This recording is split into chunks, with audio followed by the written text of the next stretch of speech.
Assalamualaikum warahmatullahi wabarakatuh. Perkenalkan, nama saya Risma Rustam, NPM 1237655 201230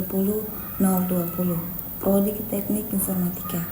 Dan sekarang saya berkuliah di kampus TAP. Pada pembuatan video kali ini adalah untuk memenuhi tugas mata kuliah basis data 2 yang diampu oleh Bapak Fauji Eskom MM. Di sini saya akan membahas perbedaan SQL dan MySQL. Yang pertama, yaitu SQL.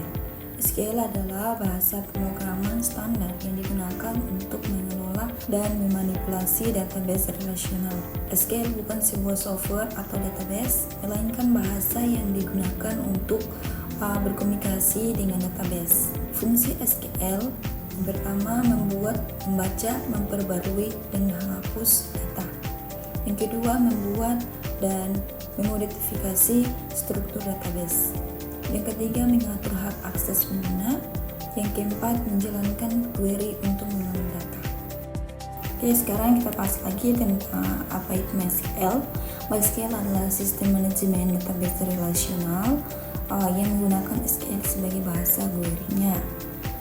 MySQL adalah software atau aplikasi database yang dikembangkan oleh Oracle Corporation. Karakteristik dari MySQL yang pertama, software database yang harus diinstal di server. Kedua, menggunakan SQL sebagai bahasa untuk operasi database.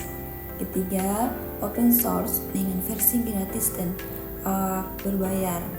Keempat, salah satu database paling populer di dunia. Sekarang kita langsung lagi perbedaan utama dari SQL dan MySQL. Oke, di sini jenis dari SQL ialah bahasa pemrograman, sedangkan MySQL adalah software database-nya.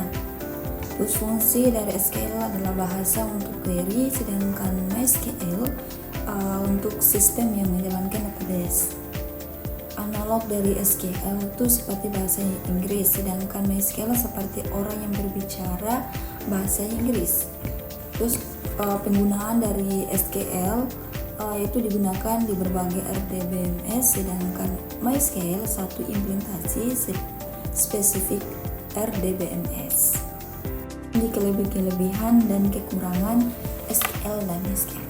Saya bahas dulu SQL-nya sebagai bahasa. Kelebihan dari SQL yang pertama, standar universal. Itu digunakan di hampir semua database relasional. Kedua, mudah dipelajari, yaitu sintaks berbahasa Inggris. Yang ketiga, powerful, dapat melakukan operasi kompleks dengan query sederhana.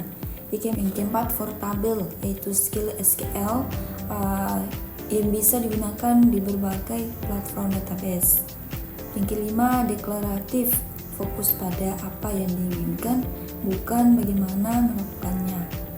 Terus kita masuk lagi di kekurangan SQL. Pertama, tidak prosedural atau terbatas untuk login bisnis kompleks. Yang kedua, variasi antar vendor, yaitu meski standar ada perbedaan implementasi. Yang ketiga, kurva pembelajaran untuk query kompleks, yaitu join dan sub query bisa rumit. Yang keempat, tidak cocok untuk data tidak terstruktur, dirancang untuk data relasional.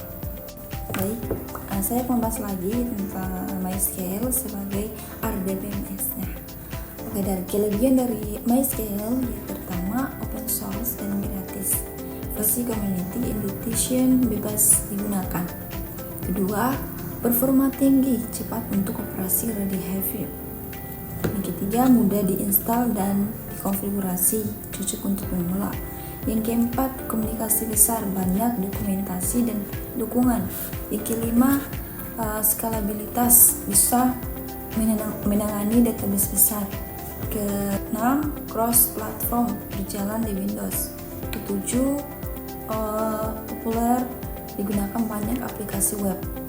Kekurangan dari MySQL. Yang pertama, fitur terbatas dibandingkan enterprise data, yaitu kurang lengkap dibandingkan Oracle atau PostgreSQL. Yang kedua, kurang cocok untuk operasi wide heavy. Performa menurun pada banyak insert atau update bersamaan. Yang ketiga, tidak sepenuhnya ACID komplit. Yang keempat, dukungan untuk store prosedur terbatas dibandingkan MSL, SQL Server atau Oracle. Yang kelima, heading data kompleks kurang optimal untuk JSON, full text, dan lain-lain. Yang keenam, Oracle ownership. Ada kekhawatiran tentang arah perkembangan sejak diakuisisi oleh Oracle.